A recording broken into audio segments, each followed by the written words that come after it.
तर आपण सध्या पाहतोय पुणे नाशिक रेल्वेसाठी चक्का जाम करण्यात आलेला आहे।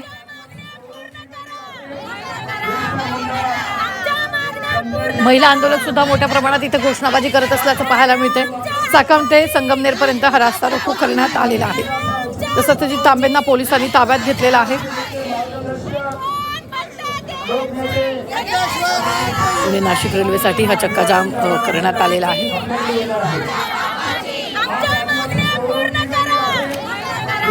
नाशिक पुणे रेल्वेसाठी समृद्धी महामार्गावर रास्ता रोको आंदोलन करण्यात आलेलं आहे। Nashik Pune semi high speed railway मार्ग पूर्वीच्याच मूळ आरेखानुसार करण्याची मागणी करण्यात आली आणि या निर्णयाच्या विरोधात सिन्नर, संगमनेर, अकोले, नाशिकमध्ये नागरिकांनी रस्त्यावर उतरून चक्का जाम आंदोलन केलं। या आंदोलनात माजी मंत्री बाळासाहेब थोरात आणि आमदार सत्यजित तांबे सुद्धा सहभागी झालेले आहेत। केंद्र सरकार नाशिक पुणे हायस्पीड रेल्वे प्रकल्पासाठी जवळपास 16,000 कोटी रुपये खर्च केला जाणार आहे। तर Pune Nashik semi high speed railway प्रकल्पामुळे नारायणगावचा जागतिक दर्जाचा कमी फ्रिक्वेन्सी रेडिओ दुर्बी समूह धोक्यात आल्याचा आरोप आहे। त्यामुळे रेल्वे प्रकल्पाचा विरोध केला जातोय आणि याच विरोधामुळे या मार्गात बदल किंवा भूमिगत मार्गाची आखणी तांत्रिकदृष्ट्या शक्य आहे का याचा अभ्यास सध्या केला जातो। यासाठी एक समिती गठीत करण्यात आली आहे। या समितीला 2 महिन्यात अहवाल सादर करावा लागणार असल्याचंही कळतं आहे।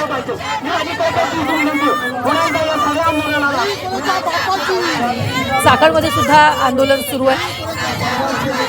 नाशिक पुणे मार्गावरील आंदोलनामुळे वाहतूक कोंडीच्या त्रासाला सध्या वाहनधारकांना सामोरं सुद्धा जावं लागतंय। नाशिक पुणे रेल्वेसाठी सिन्नर, संगमनेर, चाकणमध्ये एकाच वेळी सगळीकडे आंदोलन सुरू आहे। या चक्काजाम आंदोलनामुळे नाशिक पुणे महामार्गावर वाहतूक ठप्प झाली आहे। एकाच वेळी हजारो आंदोलक रस्त्यावर उतरलेत। या आंदोलनामुळे वाहतूक विस्कळीत झाली आहे। या आंदोलकांचा महामार्गावरती आंदोलन सध्या सुरू आहे आणि या आंदोलनाच्या पार्श्वभूमीवर मोठा पोलीस बंदोबस्त सुद्धा तैनात करण्यात आलेला आहे। तर सत्यजित तांबेंना पोलिसांनी ताब्यात घेतलेला आहे।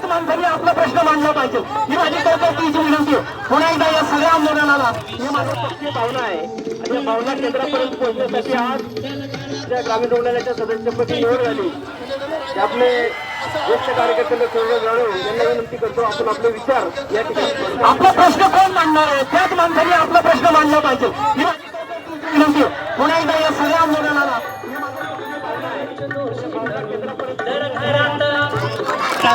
तर इथे दृश्य आपण सध्या स्क्रीनवर पाहतोय। सिन्नर, संगमनेर आणि चाकणमध्ये हे आंदोलन सुरू आहे। पुणे नाशिक रेल्वेसाठी चक्का जाम आंदोलन केले जात आहे।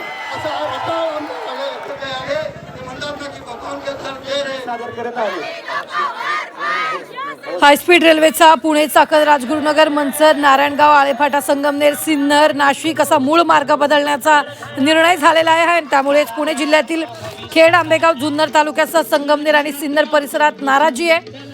नागरिकांच्या नाराजीच्या पार्श्वभूमीवर रेल्वे मंत्रालयाने नाशिक, शिर्डी, पुणतांबा, अहिल्यानगर, चाकण या सुद्धा पर्यायी मार्गाचं सर्वेक्षण केले आणि याच मार्गाच्या सविस्तर प्रकल्प अहवाला मंजुरी मिळण्याची शक्यता आहे। त्यामुळे मूळ मार्ग कायम ठेवावा या मागणीसाठीच हे आंदोलन सध्या केलं जात आहे। सिन्नरमध्ये यावेळी सत्यजित तांबेंना पोलिसांनी ताब्यात घेतलंय। तर संगमनेरमध्ये बाळासाहेब थोरातांच्या नेतृत्वाखाली आंदोलन पार पडतंय। तर तिकडे चाकणमध्ये सुद्धा मोठ्या प्रमाणात घोषणाबाजी केली जाते। हातात फलक घेऊन आंदोलक रस्त्यावर उतरल्याचं पाहायला मिळतंय।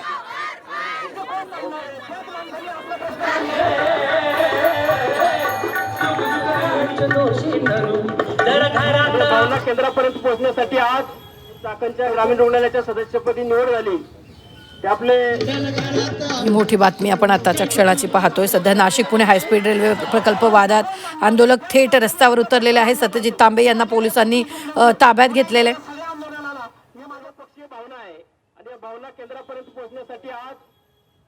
आंदोलक आक्रमक झाल्याचं पाहायला मिळतंय। सत्यजित तांबेंना पोलिसांनी ताब्यात घेतल्यानंतर आंदोलकांनी पोलिसांची गाडी रोखण्याचा सुद्धा प्रयत्न केला।